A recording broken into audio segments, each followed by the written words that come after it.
Next వచ్చి కొంతమంది యువకులు మాట్లాడేది ఏంటంటే జగన్ గారు పెట్టిన పథకాలనే అన్నీ తీసేసి చేస్తున్నారని. తీసింది ఎవరండి అసలు?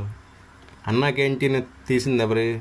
అన్నా క్యాంటీన్ పెట్టిన దాన్ని రద్దు చేసింది ఎవరు? ఎన్టీఆర్ యూనివర్సిటీని వైఎస్ఆర్ యూనివర్సిటీగా పెట్టింది ఎవరు?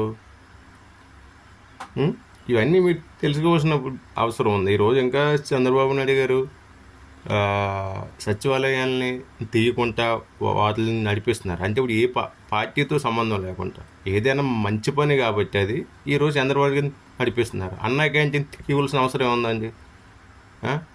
ఎంతో లక్షల మందికి అది ఫుడ్ పెట్టే పథకం. అంటే ఇప్పుడు అది రాజకీయ పరమే కదా, అది స్వార్థమే కదా. అది అంటే వాళ్ళ పేరు వచ్చేది నాకు రాదనే కదా.